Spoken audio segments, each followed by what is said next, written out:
And welcome. It's another Monday night Lock and Load show. Talk about guns, truth, and the freedom till dawn. And got a whole bunch of news happening today around the world. And for the, I think the first time ever, just a little, like an hour ago, President of the United States met with North Korean leader. I mean, and what's really interesting about that is that, I mean, if you just historically, if you go back to like the Korean War, and the first time the North Koreans and the UN sat down to talk, negotiate peace at the Panmunjom peace town there, all they did it for 3 hours. There's a room with a table in there, and the North Koreans came in and sat down. The UN people came in and sat down, and nobody talked. They just glared at each other for 3 hours, and that was the end of the meeting. Literally, nobody said a word. So, and then like 70 years later, President Trump comes in, and the MSLSD is complaining about that there's a U.S. flag next to a North Korean flag. And I mean, give me a flippin' break. You know, that's how diplomacy works. And so there's, I did a screen share here of just the two leaders. And what's really interesting about this is not just that it's like 70 years and they didn't just sit out across from the table and glare at each other. This happened because President Trump was going to, I mean, he put the screws to North Korea, and he told the Chinese, he told basically the world press that he didn't care what country was working with the North Korean banks, he was going to sanction them all. And so China, you know, he was going to sanction any country's banks that didn't, that was dealing with North Korea, and China knew that meant them, and so they sanctioned North Korea. And instead of, as compared to President Obama, who went around and did an apology tour, I mean, if the president says he's going to sanction every bank, I mean, the U.S. still pretty much controls the international banking system, and it's due to the supremacy of the dollar for now. and that was a real threat to China. That wasn't a fake threat. I mean, that was a real threat, you know, because Steve Mnuchin, I mean, if Steve Mnuchin wanted to really put the screws to China, all he has to do is short, use some trading bots to short the yuan. And one day China would wake up and their currency would be worthless, and everybody in China that had a bank account wouldn't be able to buy 1 grain of rice with their entire life savings. And that's how, yeah, the system is rigged that way. But nevertheless, so China basically played ball with Trump to put the screws to North Korea. And that's how diplomacy works. You put, I mean, in North Korea, I think, as Squib had mentioned earlier in the chat, that yeah, their army hasn't been fed. And if you probably threw out a bunch of McDonald's hamburgers onto the battlefield or on the DMZ, they would just cross the DMZ just to get a burger. Because, I mean, I think the last guy that defected from North Korea had like, had worms all growing in him, and it's like, it's just, the country is starving. They cannot feed themselves. I mean, this isn't an equal meeting between two equals. This is the guy on the left there, his country, they literally can't feed themselves. And I mean, literally. So, and yeah, it's not just that the US just spent $700 billion on their military, and the military, that buys a lot of whoop ass. I mean, you drop $700 billion on the military. I know it's a big military, but it's still a lot of money. And that's what the last budget did. I mean, with all its flaws. And it's like the North Korean military is very weak. And yeah, they've been working on ICBM and nukes for quite some time, and they've made progress over the last 70 years, I guess. gotten a little bit, but so this is how negotiation works, and it's just like, so I don't know. I think that if the takeaway is we're going to sign a peace treaty or something or whatever, make a peace deal with North Korea, and then that'll free up Trump to come back, and our military can go invade Canada or something. Operation Canadian Bacon. Yeah, I don't know. They really don't have anything we want up there. You know, I mean, maybe some oil sands or coal sands or something like that, or some, you know, we could like raid their maple syrup stash or something. But yeah, I was gonna say their maple syrup. Yeah, that's what we're gonna need. Yeah, but they have, their economy has major problems up there in Canada as far as their debt and their banking system too, like most of the world. But whose side is Biker Bob going to be on? I think Biker Bob will if a war breaks out between Canada and the U.S., he'll just move to Arizona, and him and Charlie will have a good old time down there. I mean, yeah, I think they'll be on the winning team easily. Yeah. So anyway, again, it's just interesting that like in the past, 70 years, everybody else has gotten it wrong. And Trump comes in and just makes so much progress. I mean, they haven't done anything yet, I'll just say. I mean, except having a meeting, which is a big thing, but they haven't actually signed anything yet. So, Mike Pompeo is in charge of the State Department, and he was like a graduated top in his class at West Point, I believe. And anyway, all right, enough said about Korea. Well, I still think it may be some sort of ruse. I don't know. They're just maybe to get some food and everything shipped to them, feed their guys, and be like, yeah, all right, invade. Yeah, so we just send them over some McDonald's burgers, and then they pull out of the deal, right? And yeah, it's in the words of Admiral Akbar, it's a trap.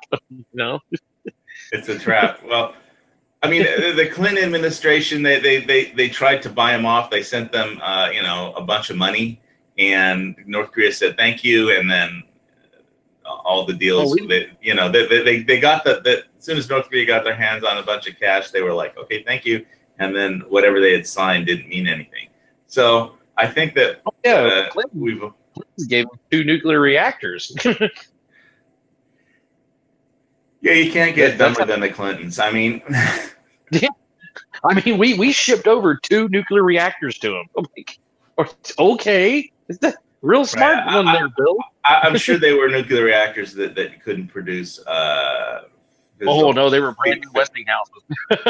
Well, Westinghouse makes reactors that can produce fissionable material. But let's not get into the weeds on different types of nuclear reactors. Let's see. I wanted to post something because I hadn't screen shared when I was in Arizona.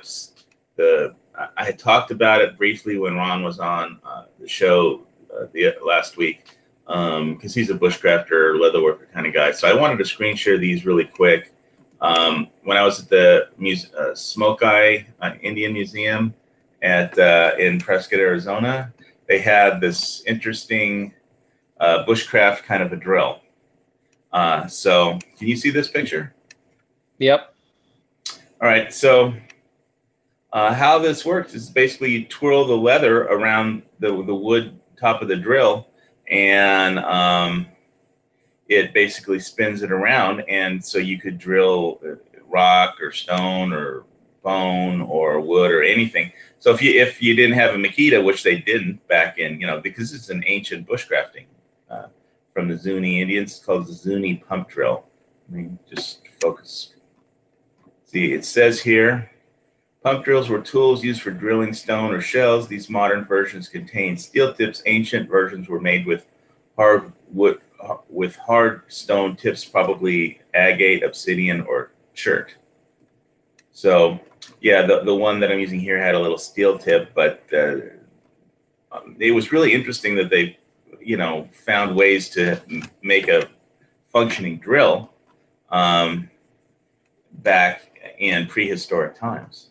Well, it So kind of reminds me of a bow drill, how you make a fire, because I mean you're spinning it the same way. Just I mean it looks different, but the yeah, concept is about the same. it's like you can see in this picture here. Basically, I went the downstroke here, so it unwinded, but you basically twirl the leather straps up on the top there, and then when you push down on this flat piece of wood, it spins the drill spindle around there. So I have one more picture of it, a couple of them here. And this was an interesting museum in Prescott, and but so for all you bushcraft people that are interested in that kind of thing, yeah, if your Makita dies, this is how you build a drill that can drill things. And if your Makita dies and you can't recharge it or something, and you absolutely positively have to drill something, this is how they used to do it in ancient times. And yeah, you can see this looks like a steel bit right there, but on the end at the bottom. So, but I thought that this whole museum was really interesting. They had a lot of Hopi Indian stuff here, which is one of the big southwestern Indian tribes, as well as the Apache. And I won't get into the weeds on the whole Smoke-Eye, Hopi controversy and stuff, but I thought this, for all you bushcrafting fans, would be something really cool to check out. Anyway, so took some pictures. And anyway, all right, that's enough of that. That's our bushcrafting moment for this show. Let's see. And now we wanted to talk about Texas a little. Let's see if I can do another screen share from the FPC's website for that.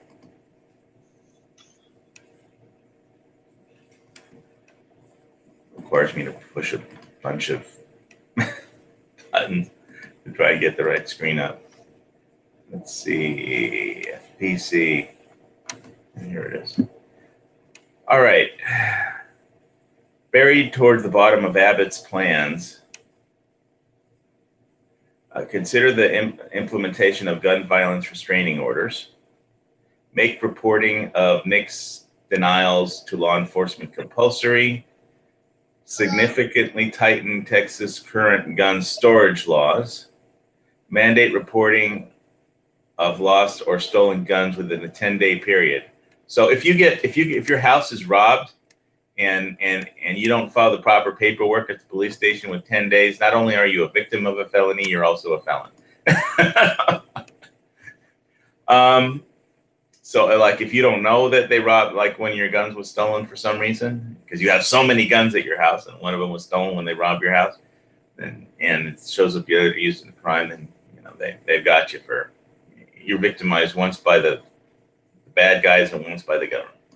Avoid use grants and use grant funds from the Federal Stop School Violence Act to fund various activities.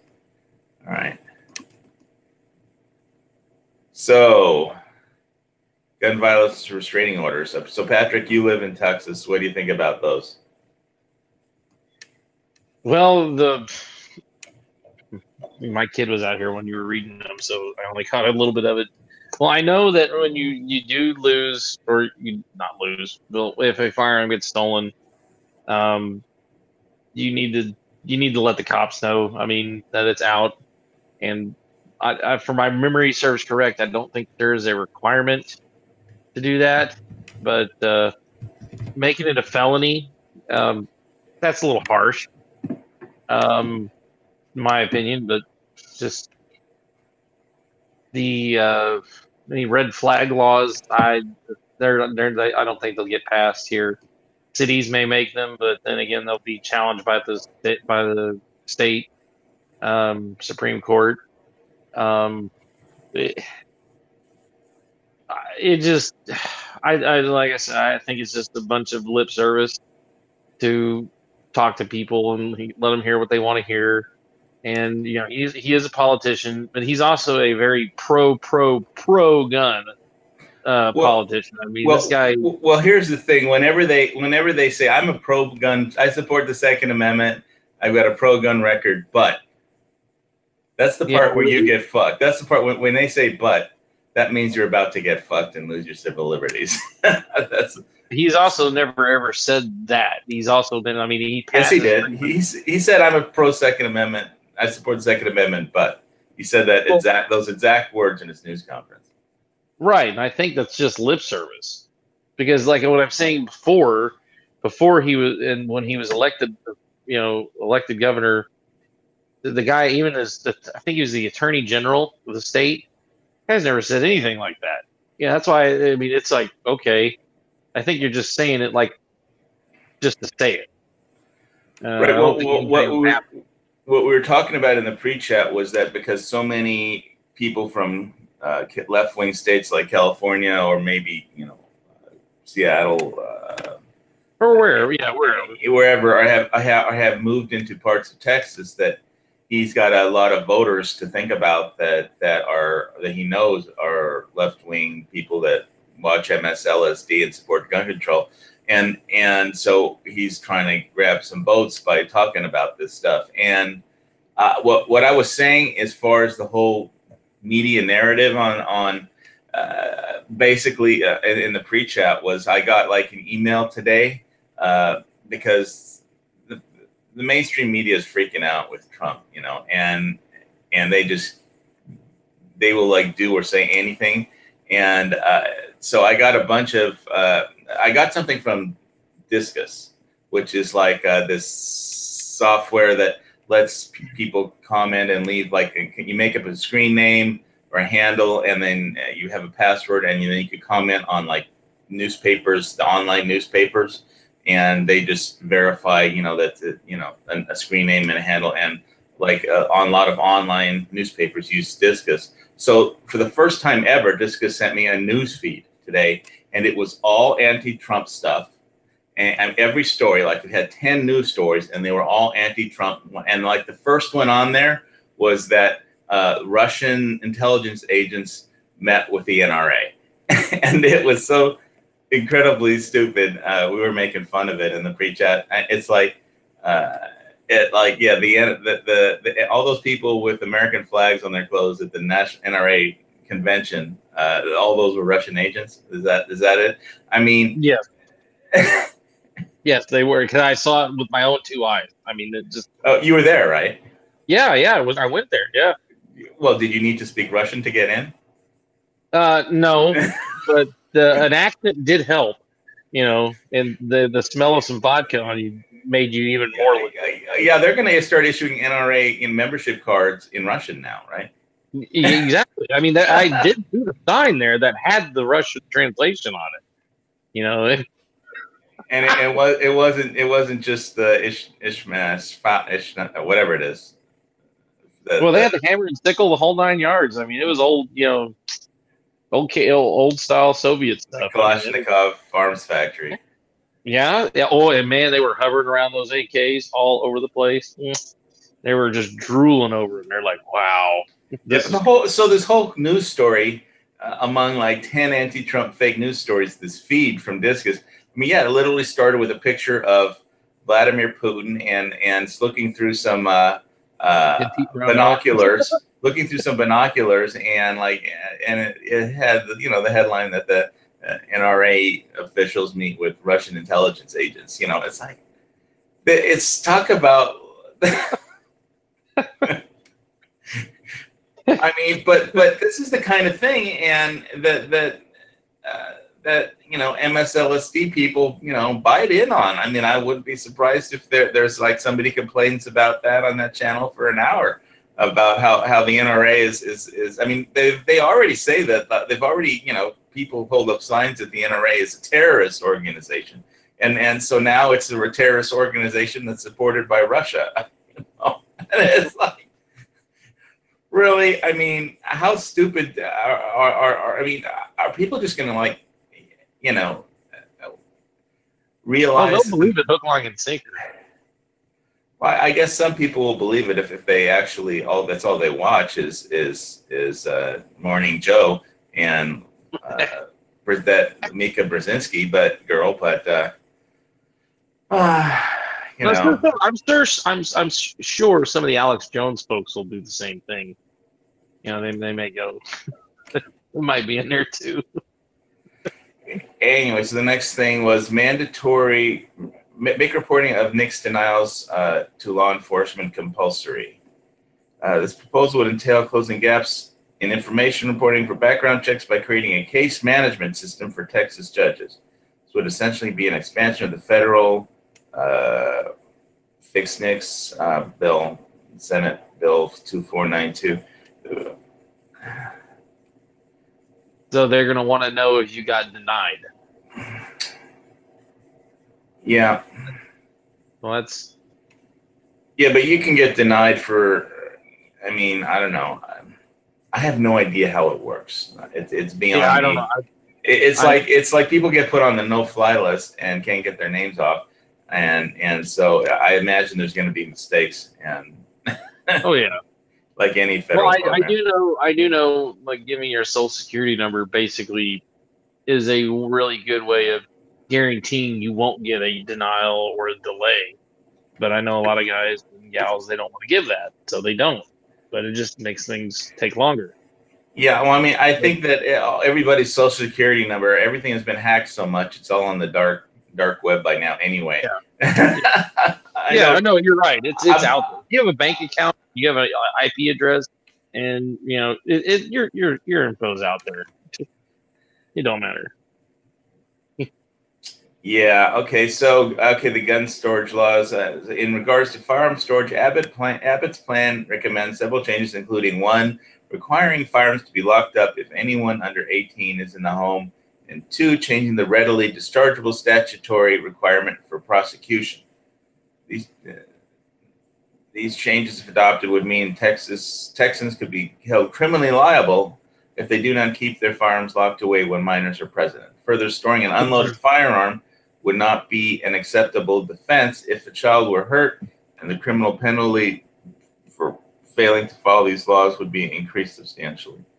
Ultimately, this could mean substantial jail times for Texans, even in circumstances where gun owners took reasonable precautions against children getting hold of their guns. So this whole thing was because the school shooter in Santa Fe was 17 years old and got a hold of his dad's guns, because at 17 you can't legally buy a firearm anywhere in the United States that I know of, and you have to be at least 18, and in some states, or 21, at least for a pistol, and so the thing is that if they like, you know, changed it from 17 to 16 or 17 to 18, this doesn't have any effect on actual how parents would store their firearms. It's just either you're responsible about it when you have kids or you're not. And yeah, you should have a gun safe. I mean, personally, I think they should just, instead of all of this shit, they should just have a tax deduction for anybody that wants to buy a decent gun safe. And that would go a long way towards, so people would have some place to store them, especially if they're parents, because I think most responsible gun owners do lock up their guns so their kids can't play with them or get a hold of them when they're out at work or something. And it's just, but that won't really change anyone's behavior. So it wouldn't have stopped the Santa Fe shooting just because there's some law on the books. HVS, they're trying to legislate what you do in your own home, and I'm not cool with that. I do think that people who have children, if they want to be responsible parents, should get a gun safe. However, I don't think there should be a law requiring them to do it. Just like I think the press shouldn't glorify these mass murderers, but I also don't think we should violate their First Amendment rights because they do. Yeah, I think if you want to get anything done, you use the tax code and just give people a deduction for having a gun safe. Well, the thing is about the storage is already actually on the books. It already is and has been for years. Yeah, but it was 17 and not 18 or something like that. So, yeah, but here's the thing. How do you enforce it? Do you actually go in each person's house and inspect? No, they you don't. It's an after the fact thing, like a lot of these other BS laws. All they do is add to the charges for the murderer or any of their accomplices. His family after or his the fact. family. Yeah. Well, the Which family that's would our become accomplices because of the law. Okay, you could prosecute the parents because they didn't have a safe. Okay, let's say they had a safe, but let's say they wrote down the combination and put it in the junk drawer or something, and the kid figured that out. What's the attorney going to do? Argue that they're going to say, well, we can't charge him with not having a safe. They have a safe, but look, he had access to the combination, and then you open up a whole other can of worms. And if you had people that have children and were not storing their firearms in a safe before a law, and they passed the law, do you think those people are going to run out to Bass Pro and pick themselves up an affordable safe? No, you're going to have a few people that might, but for the most part, it's not going to change the behavior. Now, in a couple generations, maybe because the laws have been on the books for a while, and maybe if it becomes more commonplace and mainstream, maybe. But overall, you're legislating what people do in the privacy of their own homes, and I'm not cool with it. I'm not cool with it. If you're going to be a responsible parent, you're going to be a responsible parent on your own recognizance. And you may feel like, I've heard people say, well, what about the kid who was home alone and defended the house with his dad's rifle, or defended his siblings because somebody broke into the house? Well, if that gun was locked up, he could. Okay, you know what? You're right. So maybe in that house, that kid knew right from wrong, and he knew how to handle the situation. Do all kids have that? Do all parents parent that way? It's a tough call. That's why I say everybody needs to be on their own, and we need to have some sort of trust in our neighbors that they're raising their kids right. Because even if there are no firearms in the home, if they're not raising their kids right, their kids are going to be the ones that are breaking in your home while you're on vacation. You know what I mean? You can't legislate. Yeah, I mean, it's the way I would look at it is, if teach your kid how to use a frying pan. If there's a home invader, have them pick up a frying pan and bash him on the head. I mean, it works pretty good. Some of these laws, it's just that they won't actually solve anything. But how it works is whenever there's a school shooting, that they want more gun control laws because they're like programmed like Pavlov's dog. And no matter how many, once you give them an inch, they take a mile. So if you give them if there are 1 million gun control laws after the next shooting somewhere, they're going to want 1,000,001. And it'll never be enough. It's like heroin. You give them a little bit and they want more. Our constitutional rights aren't up for negotiation. So go ahead. What are they going to do the first time it's a 22-year-old kid who's still living with mom and dad, who's a legal adult? Now they're not just old enough to buy a rifle, they're old enough to buy a handgun, they're old enough to buy alcohol, and they're still living at home. That's their home of residence. They're a grown man, but they've got access to the firearms because, well, they're over the age of 18. They're an adult now, so I can trust them. Then what? Are they going to go back and change the law? And now they're going to say, what, you're adult children? I mean, what will happen is there'll be some sort of situation, and somebody will, on one side will say, see, changing the age to 17 or 18 didn't do a damn thing. And you'll have another person going, well, now we need to make a law about adult children living in the home. It's like, really? I mean, it opens up a can of worms. Yes, it does.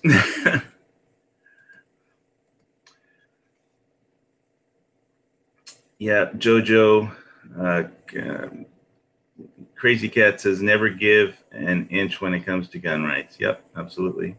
Rupan, I sent you a link, Jared. So I guess he's just busy working, or he has his kids running around.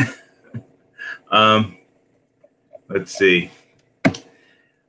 Yeah, last week I kind of felt bad because I didn't really take Ron to task because he's my friend from Scotland who was on briefly last week, and because I like the guy to pieces, and it's like, 'cause he came on and said, well, whenever they have a school shooting, they just want like to arm the children or something and pass out more guns, and I let it slide, but I probably shouldn't have.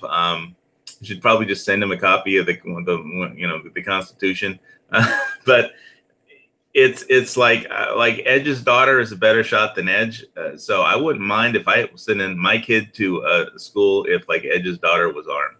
But I'm not sure exactly how old Edge's daughter is now because we're both old guys. So nobody has actually like recommended arming the children. It's been like school guards and maybe letting some teachers carry instead of just creating a gun-free zone. So it's just how the way things get just misreported by the press, and how public opinion is just shaped by the mainstream media is just insane, that people would say that or think that. There are some children out there that are more responsible with firearms than adults, more accurate than adults, more informed in knowledge and that sort of thing, because they've been raised properly. The parents have taken time to show them, and you've got adults that are in their 20s, 30s, 40s, 50s that are getting into guns for the first time because this stuff is at the forefront, and they're afraid this could be it. So, this year, next year, they may try to ban guns, so I'm going to get in now. I go to the range about once a month, every other month. On a good month, I might go 2 or 3 times in a month, but I'd say once a month or every other month I go. And there are new shooters there all the time, grown adults who have never shot a gun before and don't know what they're doing. Now, it's up to us as a community to welcome them and show them and things like that. Their mom, their dad didn't show them, their neighbor, their uncle, whoever it was, they haven't taken any training. And that's one of, I think, the reasons that training sells so well is because you've got so many people out there trying to get in that have no clue. Yeah, and I know. I can give you an example of that too, specific, if you don't mind me interrupting just for a second. It's our friends of our family that we've known for like ever. I think they were there when I was born. And she's like, well, the reason I don't have a gun is because your father has promised to take me shooting and show me how to use one, but he never did, so it's his fault. And I'm like, lady, you're like 65 years old. You don't need my dad to take you to the range. You can, and she's an educator. She's a retired teacher, and I mean, she's a smart lady, and the family definitely has the money to like buy a gun range and a gun shop in its entirety. But it's just like, I don't know. It's like people are waiting for somebody. They've an excuse for somebody to show them how, so they never do it for themselves, and then they go to the. It's not that they're waiting for they're intimidated. They're absolutely petrified of these things, especially the way the media portrays them.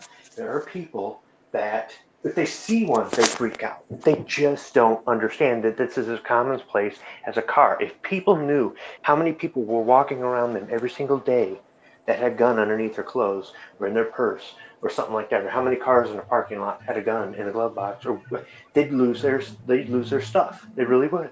There are people that they think the thing will actually get up, walk over to you, and blow you away.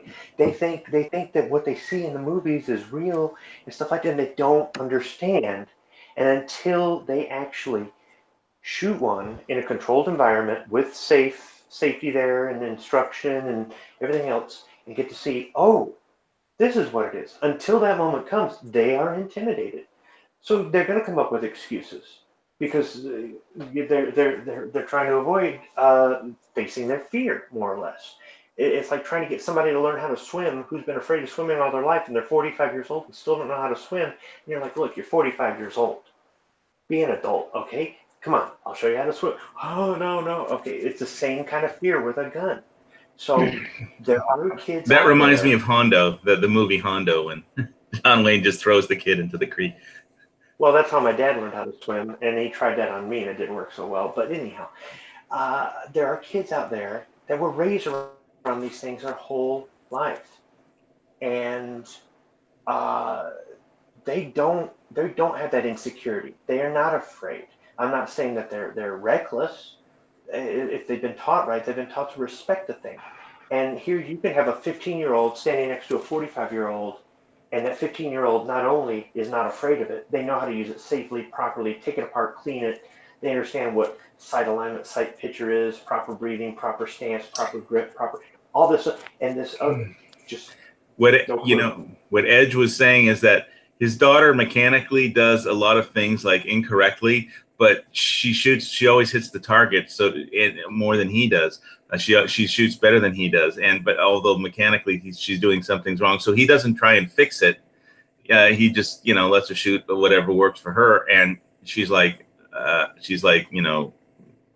Jerry Michalik or something.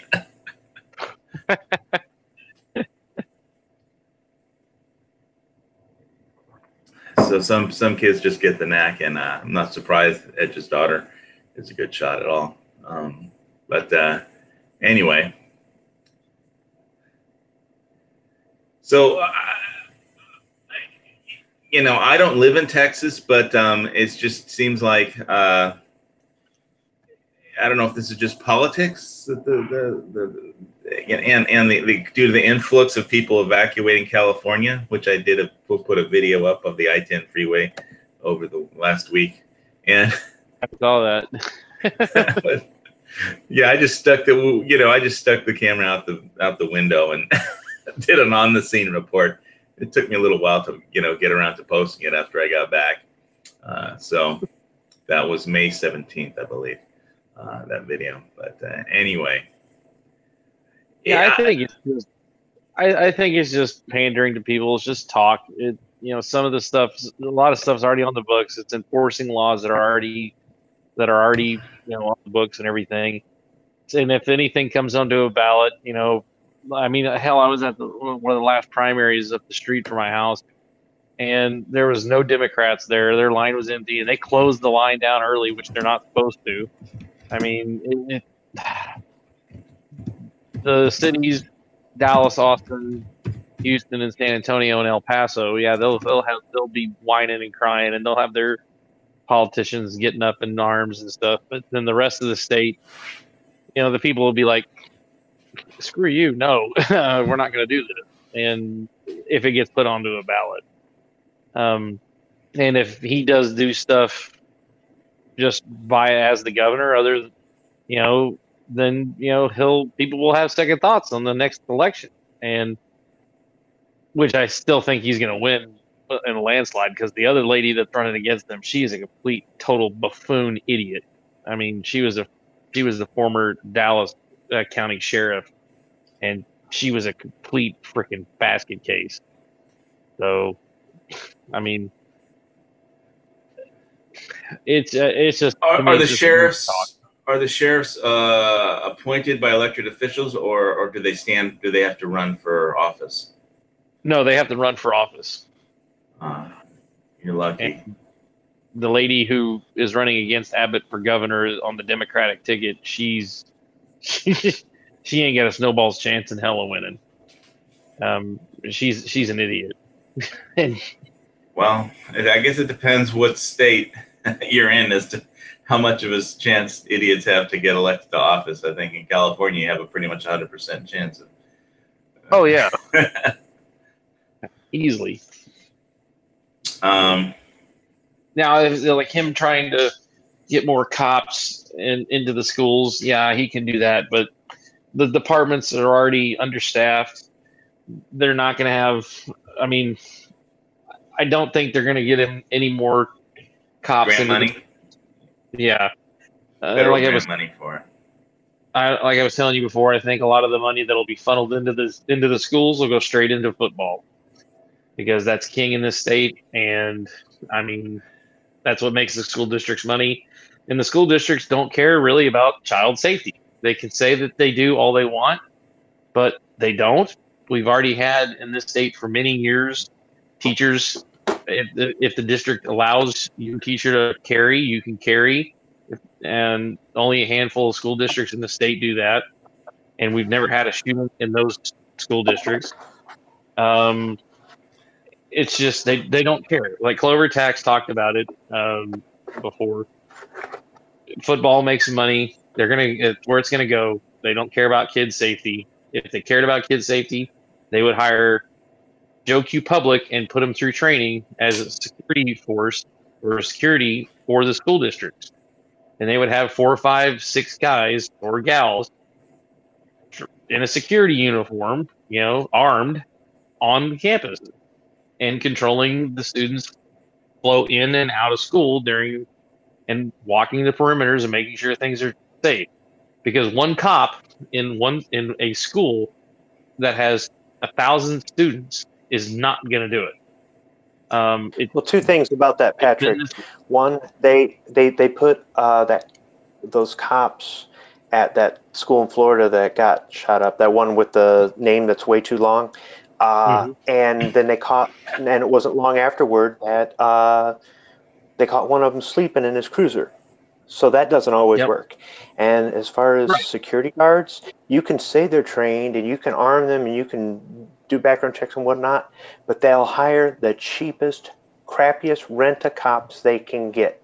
And then these rent-a-cops, you're going to have some of these kids that are going to get in their face and they're going to do this and they're going to do that. And the cop is going to have to break up a fight or tackle a belligerent kid or do something like that. We had that happen here in Detroit. In some of the schools in Detroit, they do have metal detectors and armed security guards. These are not cops, but these guys think they're cops. This one kid was challenging one of these security guards and he took him down and ended up killing the kid during the fight. Wow. He I don't know, the kid had a cardiac arrest or some sort of, I don't know, heart problem or something, and this guard didn't know, and the kid ended up having some. So the thing about that is, unless they're really going to pay for some serious security, like the kind of security that you would hire to protect some of these politicians, then you're probably not going to get, but at that point, then they're going to whine and cry money. And like you said, they care about other stuff. Other stuff is more important and things that make money. It's the same thing here in Michigan. They care more about paying these teachers' pensions and paying for all these school board administrators and things like that, and giving kickbacks to their friends who sell them the copy paper and all the other things in the school, and the junkets for the teachers and the staff in the summer and all this other stuff. They care about that more than securing the schools. And I have acquaintances and friends that are in education, and I don't want to insult them by saying that stuff, but the teachers that I know don't control what the school boards do. They don't control the administration. That'd be like me making policy at my factory. I don't make policy there. I'm just a maintenance guy. So before somebody gets they're all upset that I'm criticizing teachers. No, I'm criticizing the administration. So it's not just a Texas thing. Oh, and you're right. Yeah. And like our administrators here in each school district, I mean, especially if it's a large school district, well, I'll have to give you an example. The Dallas superintendent, the head guy, he's making over $2 million a year. And I mean, it's like he was on TV a couple weeks ago whining about money for stuff like this. And I'm going, dude, why don't you give up some of your stinking salary? I mean, you don't do anything anyway. You sit there and just run a bunch of talking heads that get paid stupid amounts of cash. There's money right there. I mean, it's not a money issue at all. I mean, it is to the fact that there's no return on the investment. I mean, they'd rather see a return on the investment. If they had to run schools like a company, they'd be more accountable for the money they waste. They waste a ton of money in ways that businesses wouldn't, because the businesses have to turn a profit in order to pay for that copy paper, in order to pay that electric bill, in order to pay for that parking lot improvement, in order to pay for training for their staff. Whereas the school just relies on tax money, so it's money for nothing. Well, I mean, principals get pet projects, and that they do also get money from corporations as corporate sponsors sometimes. For like my mom got money from corporate sponsors for like upgrading the school library. So it's not all just taxpayer money. Oh yeah, no, and you're right, HBS. I mean, in my high school, right, but what I mean is car dealership Peyton Wright Ford, they gave money to the school district all the time. And this was a local business. And then they did it all. The businesses throughout the city did that. But they cared. I mean, they literally, all they cared about was football. They didn't care about nothing else. And Yeah, and, I mean, and the multi-billion-dollar car company that pays $30 a box for copy paper, the school in that same city buys the same brand of copy paper for $50, and somebody pockets the $20 difference. Mhm. So, Yeah. just saying. Well, Yeah. corruption is everywhere. So, yeah. But it's just, I mean, there's, like Squib's saying, I mean, and I'm saying, they're not going to do nothing at all. And I wish people would, I mean, there's not enough people waking up to it, for one. You know, if we all went to the school board meetings with pitchforks and torches, you know, demanding it, then yeah, maybe things would get changed. But I mean, it's not happening. Yeah, well, Nobody's going and doing it. When principals can get like their pet projects funded, I mean, they go out and try and find people with good hearts who will help out of the goodness of their heart, and that sometimes happens, but it's definitely not the rule. It just sometimes it happens. That's all I'm saying. Mm-hmm. And you are correct. I mean, so I know football is like big, and you know, people make donations to people's football teams. You know, especially, I mean, a car dealership would if they can get, you know, their and it's some mad free advertising out of it too. But it's they put them on the scoreboards, man. And on the scoreboard. Oh yeah, they big. I mean, jumbotrons at high school stadiums here. I mean, it's I was saying I saw something on Walker Texas Rangers show about, you know, football in Texas, and it's. I mean, varsity Blues is exactly right. It's Friday Night Lights. That's exactly right. It's the way it is here. It is the truth. So, Squib, are you going to get a new gun for Father's Day or anything like that? No, depending on the weather, we might go to the gun range. Really not too sure what we're going to do.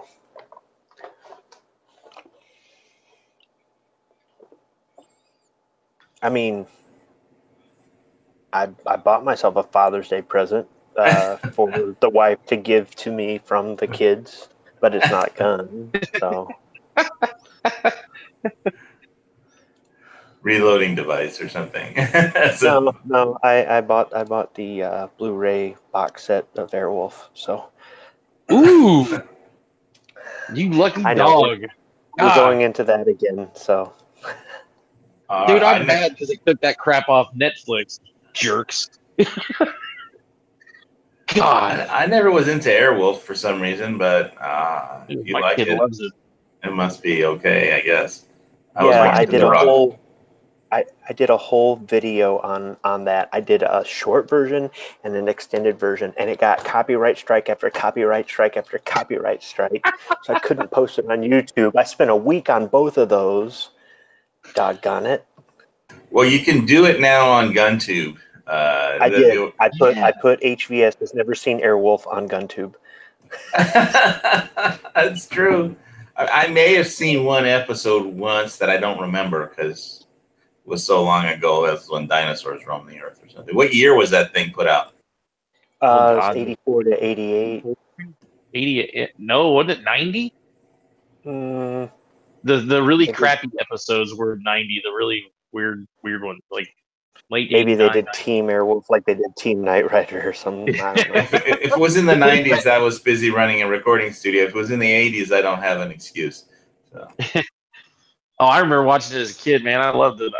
If I ever get enough money, millions and millions of dollars, I'm going to have Airwolf, and it's going to be fully functional. Everything's going to work, just like the real thing. How are you going to get it to do Mach 2? I don't know about Mach 1. I don't know about that, but it'll definitely shoot flames out the back and have little jet engines on the side that work. As far as I know, the original Airwolf crashed in Germany. But the replica that was in Pigeon Forge, somebody bought it, and I think they moved it out to the West Coast. So, Well, I but saw I did somebody see it built in, one in a they put in some uh, aviation museum. I can't remember where, but this yeah, guy built that's it the one in, outside of his yeah, house. no, that's the one in Pigeon Forge in Tennessee, and I Okay. believe somebody bought that recently. I think last year somebody bought it from the museum. I saw it back in, I think 2013. It was there in the museum. So, But I want one that's guns are gonna pop out, the rocket pod's gonna pop out, the whole 9 yards. It's gonna work if I ever get millions and millions of dollars. um, yeah, you know that they just put that stuff on when they filmed it, and then they took it off when they. Well, of course, but I want it to. Hey, this is Okay. the 21st century, man. You can, hey, it, you can do anything to a car. It just takes the amount of money. It just takes cash. Anything can be done to a helicopter and a plane. It just takes cash. All So, right. Well, speaking of helicopter, here's some helicopter footage of the Big Island. Hope was you it guys from can. TC's helicopter? This is Paradise Helicopters. Is that the one TC has? I don't think so. Oh, And now the video's frozen. So let me try and reload this. No, that's Island Hopper. oh, it was Island Hot. Okay. I'm going to reload this page. It's not happy. Let's try it again. Oh, thank you. I saw a whole bunch of those. They were flying around all day long. Yeah, so these deltas, the lava flows are definitely. I mean, all this place. There used to be homes along here, except now the lava's has flowed out into the ocean, and there's like 700 yards of extra land. But it may not be completely stable. Like if you stand on it or try and build something on it, it could collapse because there might be sand underneath it. But this is right on the ocean, and the danger from all this smoke is that you're seeing is when the lava hits the water, it turns in what's in that white smoke that you're seeing is sulfuric acid, hydrochloric acid, aerosolized with little volcanic glass particles, microscopic, like just a few microns in length. So it's like breathing in asbestos dipped in acid. So, Give you one hell of a high. well, right before you die. I mean, I don't know. I know, it was just a bad joke. So does the state ever get on the horn or on the news and say, hey, people in Hawaii, you need to invest in gas masks, Well, I have one, but nobody else is. You know that. Remember, I had mentioned that I had met like some girl up in the restaurant up at Volcano that liked my Tavor.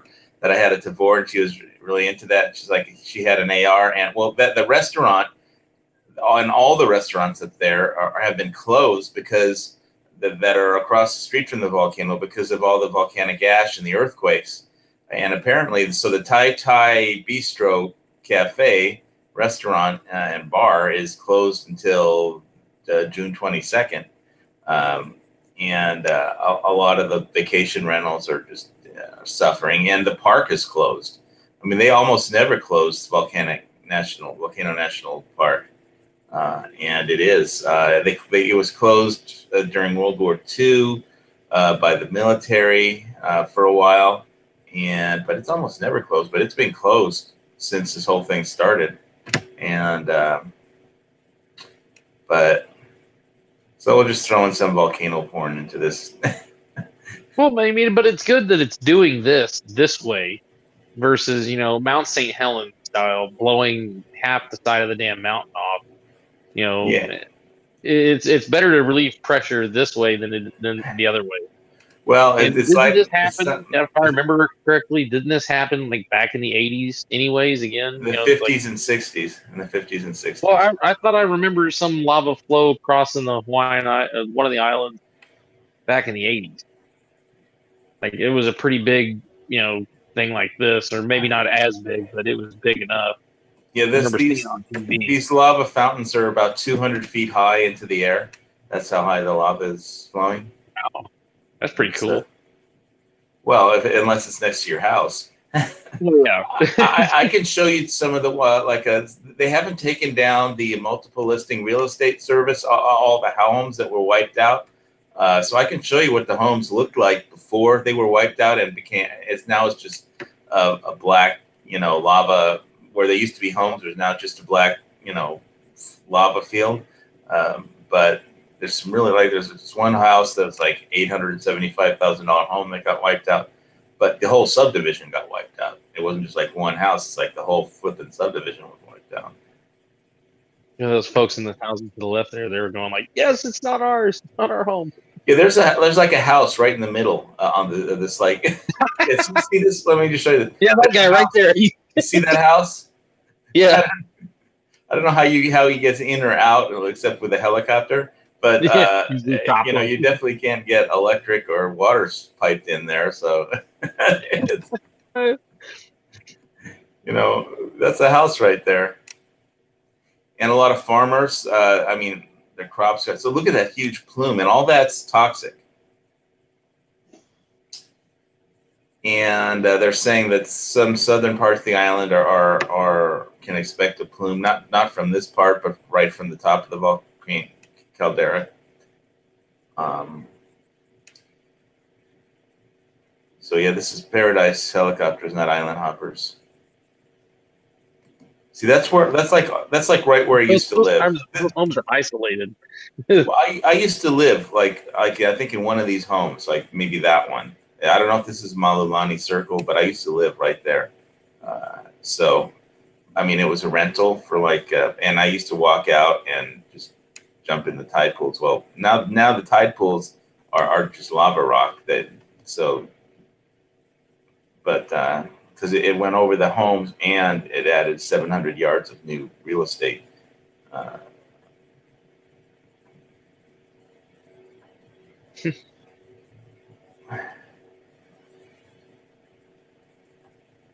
But this is pretty amazing footage. So yeah, there's like a 300 meter, which is I think like 1,000-yard exclusion zone by the Coast Guard for safety. They don't want anybody closer than 1,000 yards just because of the toxicity of the plume.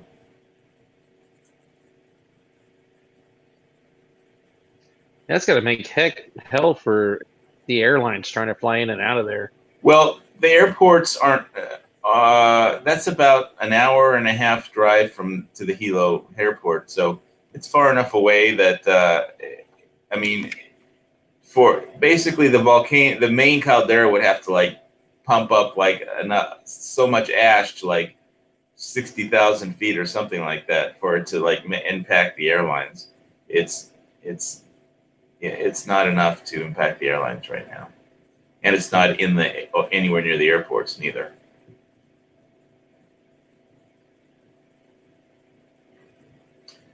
But yeah, that's like 200 plus feet straight up into the air from the lava fountains. Anyway, all right. I just wanted to see if I could find one. Right here it is. All right, so here's the multiple listing service. They haven't taken down this house. This is one of the homes that got wiped out. Welcome to paradise. So you could have bought this for $875,000, and it's really nice. It's too bad it's not there anymore, but nice. Yeah, I like that house. Hot tub. Nice, comfy island kind of feeling to it. And you can see it's all post and pier construction because not only did these places have to worry about the volcano, the more frequent hazard wasn't the volcano, which wiped it out, but it was that whenever a hurricane plowed into the islands, this was on the tip of the island, and basically these homes they're post and pier because the water would come up like 40 feet high because the hurricane would just push all the water from the ocean. The sea level would rise because this is all right almost below sea level. All these. This is a national marine reserve. I mean, not the house. I'll show you a picture from. I don't know if I'd be buying a house below sea level. Well, Oh, I would. If I could buy property in Death Valley, hell yes. so Death Valley. basically, when there's a hurricane, it's not just the wind that you have to deal with. It's this water would come up, and basically all the roads would be underwater, and it's post-imperial construction. Here's an outdoor shower, but you can see how basically the water would be almost right up to the top of these posts, and the seawater, the ocean would rise that high. And so you'd have waves coming in, and like these stairs, the first thing that goes is it takes up the stairs so you need a ladder to get back down. You know, if you're in your house, if there's a big hurricane, people will just evacuate. But so this is post-imperial construction. It's all these homes because, but what was nice about this place, I'll just scroll down here, is all these tide pools that are out front. I don't know how much it's going to let me zoom in here, but this is like a marine sanctuary, and people would just drive up in their cars and then just walk out, park their car on the streets, and walk out to go swimming in these tide pools. And there was all kinds. It's a marine sanctuary basically, and so it was like a local and tourist spot. Wyope, I think it's how it's pronounced.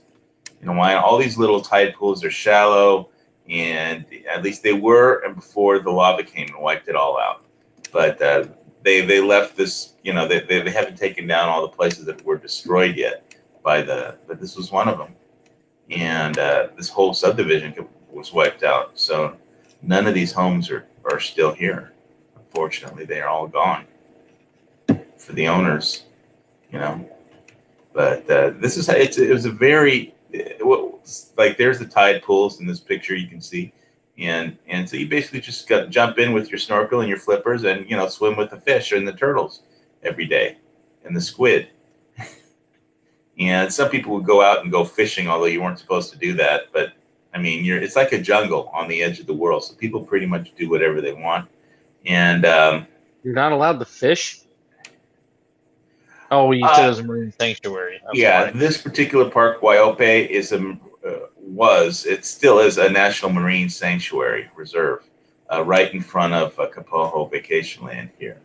So, yeah, if people would show up and fish with nets, and like Native Hawaiians have a right to do that. I mean, there aren't hardly any Native Hawaiians left, but fishing is still a thing. But here they weren't supposed to, but they still did because it was so easy because all the fish were trapped in these little tide pools. But there are other places where you could fish without, messing that up. But you could see what it's like. All this post-imperial construction in Lanai. It's a very nice place. And you can't get some place like this in Malibu would be in the millions. And here, this place was $479, and it's just, they built for $1. Well, now there's nothing there. Yeah, I mean, it's just the home's gone, the tide pool's gone, the trees are gone. It's just flat lava. I'll buy it for $1. I really will. Well, that's not a RoboCop joke. I'll give him $1. Yeah, but you could see it was a very attractive. The reason why people would buy in and build here is because it's a very pristine, beautiful place to live, a beautiful lifestyle. The weather's always perfect in Kapoho. It would rain for 10 or 15 minutes before the sun came up, and then the trade winds would blow all the clouds away and be sunny all day and perfect weather. How much would it cost to buy all that property now? Even though they're replanning. The governor they appointed some planning commission to try and have a strategy to how to rebuild here. Again, the reason that all these places are on posts and piers because that's how high the tide comes in. When a hurricane pushes the water, it's not because if they didn't, they would just have been washed away multiple times every time there's a hurricane. And I think last year we had like a record, like 20 hurricanes or something. And so yeah, there's if you look Kapoho hurricane, you'll see like the streets flooded but So unfortunately, this beautiful place doesn't exist, and it's just a really incredible lifestyle and a great place to live. It's just you live in a place like this, a natural tide pool in your backyard. I mean, it's you're gonna know that if you hear some great pictures of the tide pools, and it's you make a trade-off with nature, and so for as long as it lasts, that's how long you can have it. A lot of these places were vacation rentals, but some people did live here. The current mayor lived here. It's just like you make a trade-off with nature. Eventually either the ocean is going to take it or the lava is going to take it. And well, that's what I'm saying is like, okay, 10 years from now, the nature's going to reclaim all that. It's going to be green again. No, it'll take a lot longer than that for like trees like this to grow. It'll take like, decades and decades. Well, I know from the pictures from like Mount St. Helens, it was quick. I mean, like literally, it was like I've seen. But what I mean is like you could buy that property, buy a couple hundred acres for $2,000. Well, what happened was these used to be just tiny little bungalows for $50,000 that were just vacation places for locals, and then when there was a huge real estate bubble, the housing bubble, and the internet, people started selling real estate on the internet. People discovered this place, and it just boomed, and people were building better houses and bigger houses, and the fact that it could all be wiped out, by nature, never really came. It got to the point where the government basically forced the insurance companies to have a risk pool where if they didn't buy, they couldn't sell real estate in Hawaii if they weren't willing to insure these places for fire, because you need a fire insurance policy but they're lava exclusion policies. So if the lava takes out your home, you're not covered, but if the lava starts a fire and your house burns down, then you are. And in all these cases, the lava took out everything. But if they didn't create this risk pool, they couldn't sell insurance in Hawaii. So the government if they wanted to sell any insurance anywhere in Hawaii, any insurance company, they had to, sign on to this risk pool to cover these places. But anyway, I don't want to just screen share these places that don't exist anymore. But it was very. You could see you could just walk out anywhere and just jump in the water and swim with the fish and the turtles. It's it was a very beautiful place it no longer exists. I'm sorry to say. What I mean is you take it, you buy it, and when it gets reclaimed by the jungle and all that, and they're like, hey, I want to go put stuff back here again, because people will. And be like, hey, come see HBS. Yeah. I don't have a real estate license. But yeah, it was living there was it was like living on a jungle on the edge of the world. It was like a 20-minute ride into, Pahoa, which was the nearest excuse of a town. And now it has a strip mall, but Pahoa, it used to just have Pahoa gas station, the Pahoa cash and carry, which was like not much more than a gas station mini mart. And it was the only store in town except for the natural health food store, Pahoa Naturals, the natural health food store. And there was Le Guin's Mexican restaurant. And there was the post office. And that was pretty much it. I think there was an L&L barbecue. There probably still is in Pahoa, but until they built the strip mall, which put cash and carry out of business, and there's actually a Malama. There's like a regular market there now, but there was a row of corrugated tin shacks right in the center of town with just drug needles scattered all around of it from druggies that populated the tin shacks. I mean, literally a row of corrugated tin shacks in the center of town that they eventually tore down when it started becoming more upscale because of the real estate bubble again. Which is how all those super expensive, nice homes that I showed you got built, because of everybody from California, moved out there. I did, but I just rented a place. I almost bought one of those places though. They got burned down, but that was when it was like you could buy a house on the beach for $160,000, you know, but it was on like one of those tide pools, and it was like she actually got an offer for $160,000 and pissed off the broker because that was what she listed it for, and then she wanted more after she got an offer. It's like, I don't want to. Anyway, that's what things are like when there's a bubble. So, yeah, I don't know what's going to happen, but anyway, thankfully now I live on the other side of the island, so that really doesn't affect me other than a little bit of, like, I was out by the pool today and there was just, we only had like 3 or 4 minutes of sunshine because it was breaking through the bog. We've had pretty foggy days where the fog just is so thick it blocks out the sun. And anyway, I'll have a look at the comments on the YouTube side. Que tal, amigo desert?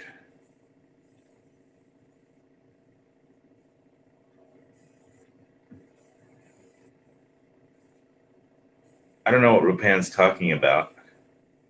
Well, I don't know about the desert. It's like,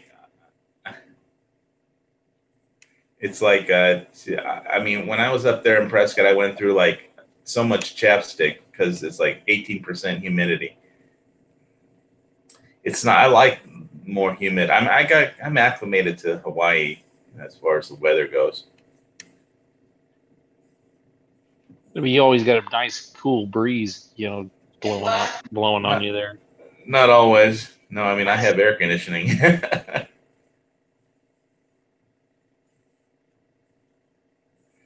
Oh yeah, Scoop, when are you gonna like do a video on your garden, man? I've been waiting to see this garden of yours. Stuff has to grow first.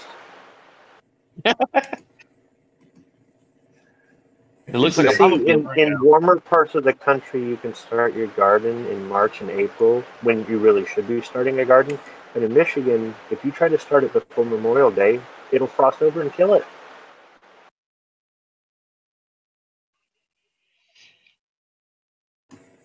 Well, so what did you plant though? Peppers, beans, tomatoes, onions.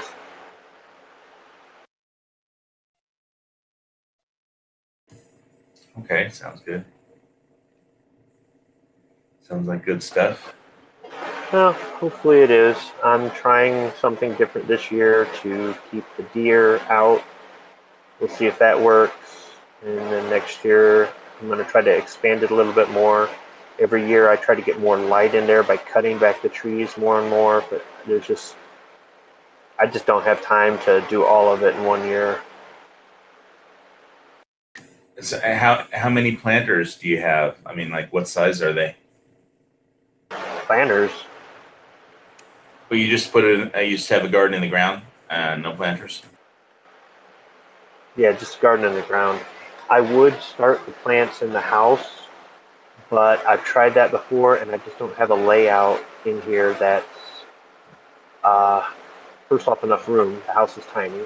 And next, where I can get natural sunlight, it's too cold and it's in the way. I've tried to use the light coming off the lizard lights because we have reptiles, and they use the same kind of lights as you use to grow plants. The problem is down there it gets so hot that I can water them twice a day and everything just dries up.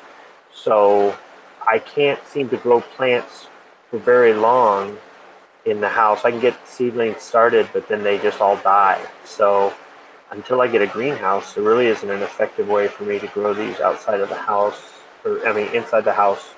Unless you got an atrium or something like that. Yeah, well, not in this tiny little house. Sorry. So. But one of the biggest problems I've got is the critters getting in there, and I've tried different things.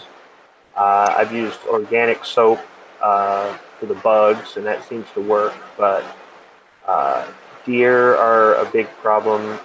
Rabbits and sometimes other critters. I mean, groundhogs, squirrels, raccoons, stuff like that. But mostly rabbits. would be on the small side there, but it's really just the deer for right now. Even though we've got rabbits living in our yard and stuff like that, they eat a little bit, they get in there a little bit, so they're a little bit harder to deal with because they can tunnel underneath stuff and crawl between some of the fencing, but and you can't take the deer with archery or firearms on your property because you live inside the town limit or something, city limits. right. So yeah. So between You can't just hit trying them to with a bow? no, not here. They consider that discharging a firearm. Okay, I'll put it this way: if I shot the deer with a bow and I missed, I'd hit the car on the highway. So yeah. Don't miss. Yeah. Well, if I handle the bow the way I know how to do it, I won't miss. But if I do it the way the instructor says to do it, I will miss. So kind of like Edge's daughter. If you're hitting the target, don't mess with it. Yep, that's true. All right. Any other stuff that we should talk about on gun stuff or gun control or?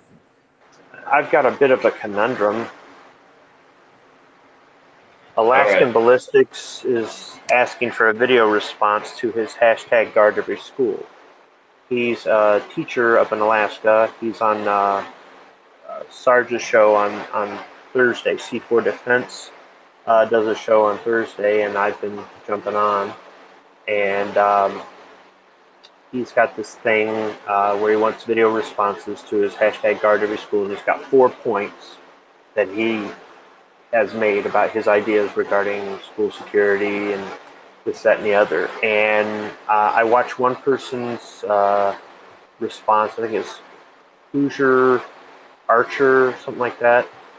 I'm not subscribed to him. I just found the response, and is a pretty good response, I thought. I have done 9 takes on a video. I've never done a VR before. I didn't even know what it was until he told me what VR meant. I've done 9 takes on this video, and all 9 of them I just do not like. I've deleted a few of them. Other ones I've kind of got just stored in the file if I decide to publish this thing, but I can't. The 2 problems I have is I don't agree with any of his 4 points, and I don't agree with most of the people that I've talked to since the whole Parkland thing on gun channels and YouTube. And I've noticed how sensitive people on gun channels and YouTube are, and it's like I'm trying not to offend anybody while doing this video response, but I also don't want to be insincere. The other thing is I really don't want to talk about what I find wrong with other people's ideas. I just want to state my ideas, but I can't find a way to do that and explain it in less than, say, 18 minutes. And 18 minutes is too long.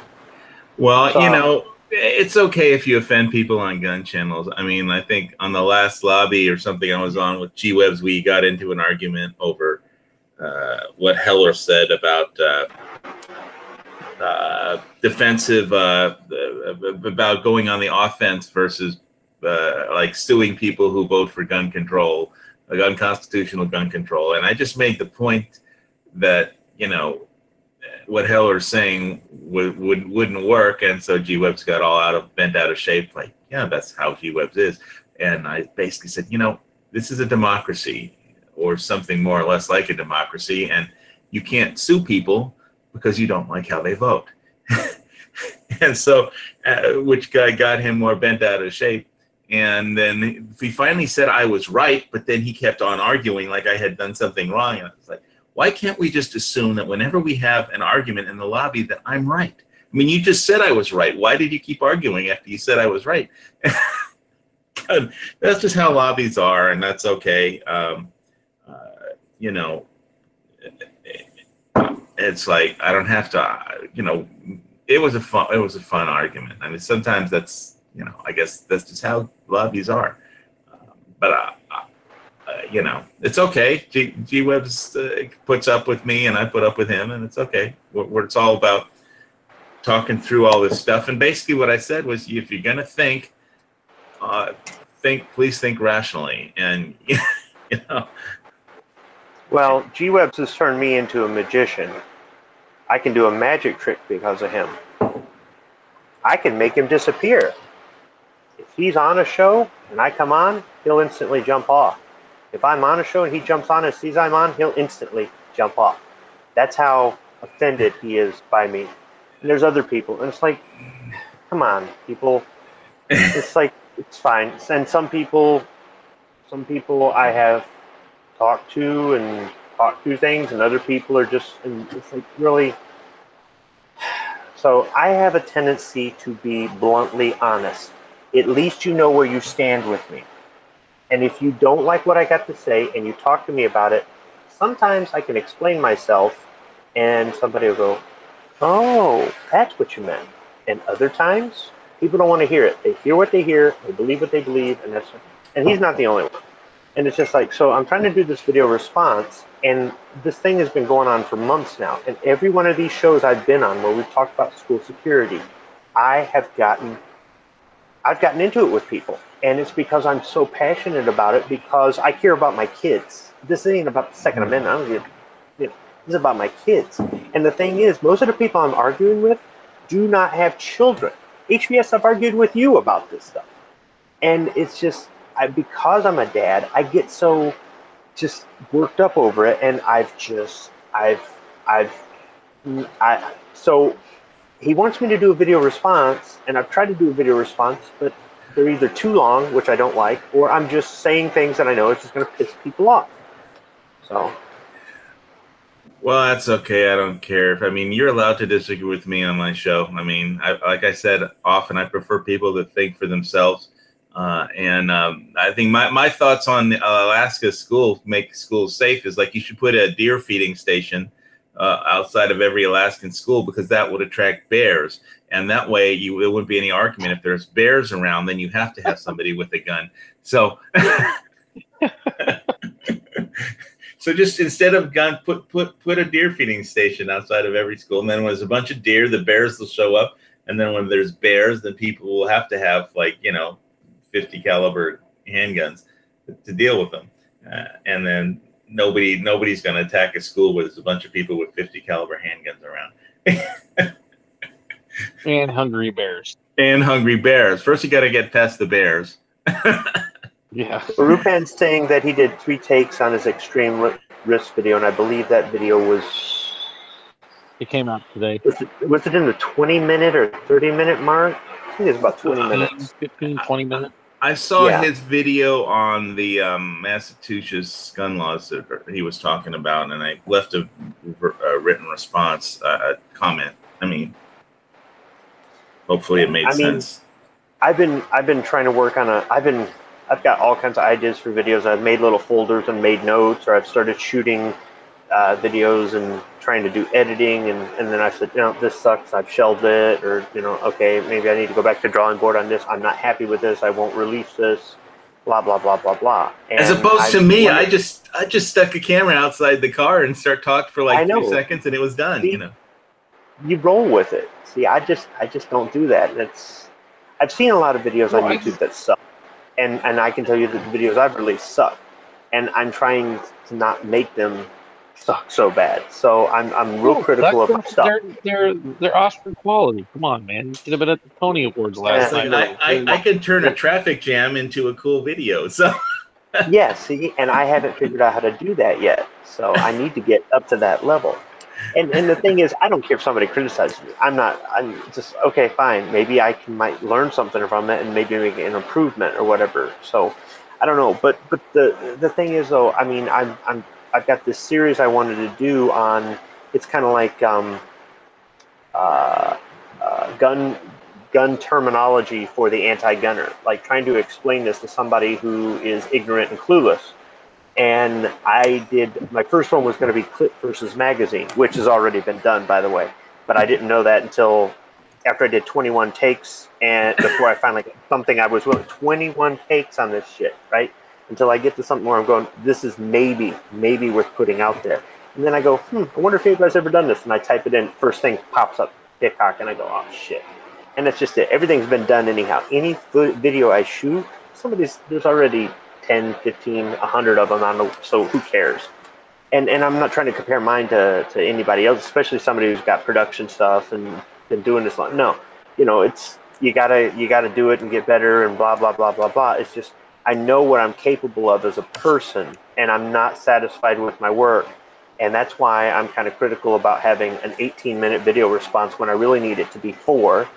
And I'm critical of my work when I've been dealing with people on YouTube and gun channels, and I've had some people not happy with things that I've said. And I'm not going to sit there and kiss butt and not be who I am, which is an honest person. But I'm also not going to actively try to offend somebody by saying, I don't agree with you. And then they get all butthurt. So this is a real tough thing for me to do, and I know it sounds ridiculous because it is. I'm having a tough time doing a VR.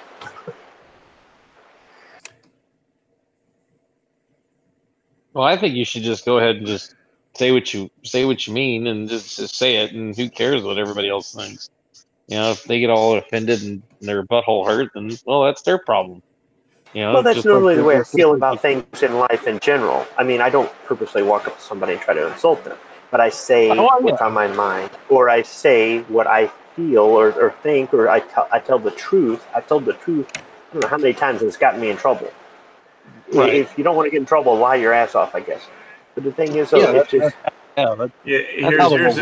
here's a meme to explain everything to, Liberal's Guide to an AR-15. Allows the gun to be concealed. It also has one. I mean, there's a lot of great memes that I, but that's why I got that whole thing from Discus, right? Because I would go on the local papers and post these kind of memes, and pro-gun, pro-Second Amendment memes, to get, to put some kind of pro message out there on a newspaper that was basically all, left-wing,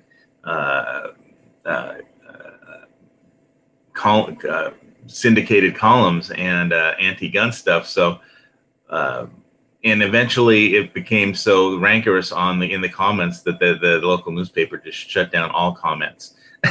So nobody can leave any comments on letters to the editor anymore on the West Hawaii Today website. But there's plenty of memes out there, and it's just I think you should say what you say, and if it grates people the wrong way, I mean, it's okay. I mean, it takes away, it helps if you're going to create something, it helps if you imagine what it is, so you don't have to edit it later. That's what Clint Eastwood was really good at, was, when he would shoot a film, he envisioned how he wanted it to come out, and then he didn't have to edit so much because he knew what he wanted before they said action. He knew what he wanted it to be, so you set up the shot, and after a while it just becomes instinctual. So I could just stick the camera out the door in a traffic jam and talk for 2 minutes, and bang, it's a video, and I don't have to almost do anything to it except put like one California mass evacuations caption on it, and that's about it, and a fade in and a fade out, and the tag and the channel tag on the end. So there wasn't anything to it, but it helps if you envision what you're doing before you actually do it, and that way you don't have to edit it. And with Clint Eastwood, he doesn't have to spend a lot of money on a lot of takes. He doesn't have to spend a lot of money in post-production, and he always brings his films in under budget, which is pretty important, because most films have cost overruns into the tens of millions of dollars, and somebody has to pay for all that, and nobody knows how much money the film's going to make. So it's the same on YouTube videos. You just have to have an instinct for what will work, and hopefully you don't have to do too much editing. if you envision how it's going to turn out before you hit the record button, then in your mind, and then you just shoot it, then you're pretty much done as soon as you hit stop. I mean, you may have to do something to it or render it, but you're pretty much done. But that's something that, I mean, Clint Eastwood learned how to do that a long time ago. And he's been in the film industry forever. So, but you can learn. I mean, you don't have to be as good as he is just to learn from like the top people and how they do it. I've just been learning.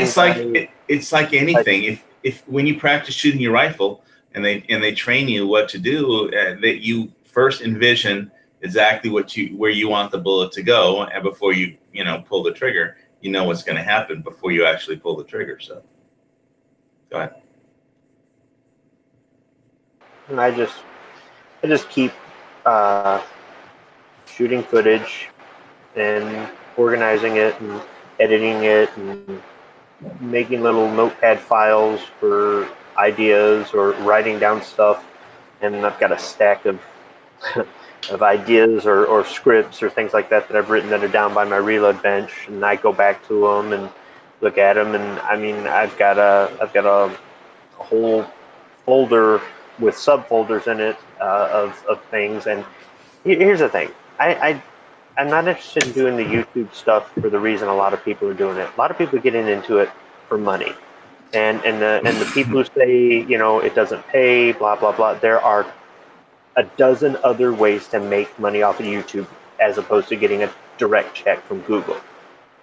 I'm not into it for that. I'm into it as a hobby. I'm also into it to communicate with other 2A people, learn things, teach things, share ideas, get to know people, get to meet people like you guys, stuff like that.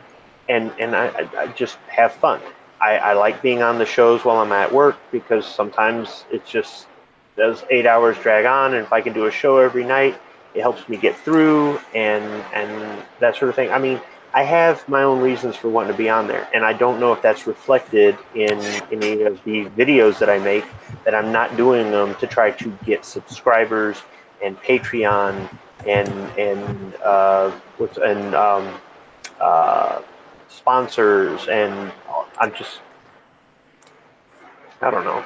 Yeah, well, you have a job that you make money from, and I don't know that I don't make any money off YouTube. I mean, I may have in the past. But there are lots of people out there that are doing this strictly for money, or they're doing it for money first and other reasons second, and that's fine. They don't have to be on it for the same reason I am. I'm not saying that. This is how I say I offend people. They hear what I say first, and then they don't listen to the second sentence. I had this problem with my ex-wives. Anyhow, let's not go there. I'll say something like, a lot of people are on it to make money, and then I turn around and say, I don't care if that's why they're on it to make money. I'm not. And they won't hear that second sentence. They'll just hear the first sentence and go, oh, well, he's an asshole. It's like, well, screw you, whatever. So I guess I'm not doing the videos to try to get more subscribers. I'm not doing the videos to try to get attention. I'm not doing the videos to change the world, or I don't know. I'm having fun with it. The problem is, sometimes it seems like more work than fun, because I'm trying to exact the same level of quality out of this that I do my job. Forget about the quality, though. It is about having fun, and if you start having fun on your videos, then that's like contagious, and that's when actually you can start making money, because fun is contagious. Everybody wants to have fun. And so if you just have fun and shoot that on video, and it looks, everybody else wants to have fun too. So that's just one way of looking at it. I mean, I think when they still let small channels like mine be monetized, I probably made $700 or $800, back over the entire lifetime of my channel. And now I don't have 1,000 subs. I have like 900 and something, so I don't make anything anymore. So that's okay. I met, like you, I do this. There's a really great Second Amendment community and a bushcrafting community, and And I even have friends in Europe who aren't really gun people, but they're really cool people. I just met a lot of really nice people, and it's a very interesting community. And there's just a lot of cool people out there that I like talking to. So I don't care if you or anybody else has made money in the past or is making money right now off of anything regarding where YouTube is. Okay, you could say, I don't get paid by Google, but I sell coffee mugs and I make money off that. Well, how do people know about your coffee mugs? Oh, I talk about it every time on my show. Okay, then you're making money off of YouTube. So that's what I mean. I don't care that people are doing it. I'm just not in it for that. Well, when they're making videos, it's work for them because at some point they're going to make income.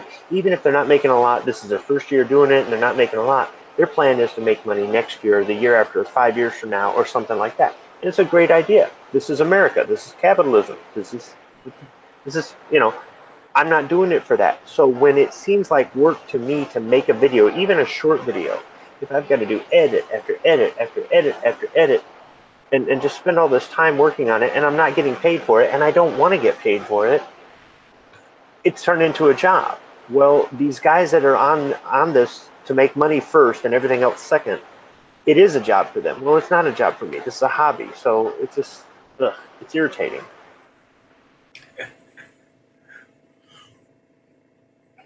Well,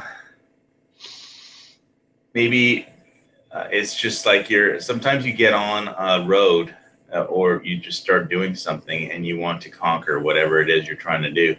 And it's about the journey and not even the end result. So maybe that's the issue, because it's like, I know Marines don't quit. So it's like, even if you'll keep doing whatever you're doing just to conquer whatever it is you're trying to work on and get better at. Maybe that's it with you. That's what I was gonna say. Kind of take it like in your training. How would you attack that position or whatever, or how would you get this aircraft armed? In record time, something like that, and just attack it that way. But like HGS. Well, I kind of am tackling it that way. I'm tackling it like it's a job at work. Instead of doing it for fun, I'm turning it into work on my own because I know I can do better. But I don't know. Some things look easy, but they aren't. Yeah. Like writing a hit song. Yeah, the guy who writes a hit song, all he had was a 6-string guitar, and he wrote a hit song. But lots of people have 6-string guitar and spend their whole lives trying to write a hit song and just don't, because it's not as easy as it looks. It's really not. It looks simple, but it's not. But I'm not saying you should or shouldn't, what you should or shouldn't do. I'm just saying it's not as easy as it looks. So anyway, anything else we need to talk about? Arnold Schwarzenegger eating a buzzard. I'm watching Conan the Barbarian. He just when he was tied up on that cross. Yeah, he just bit the buzzard. It's like, oh my god! It was on regular TV. Remember that part?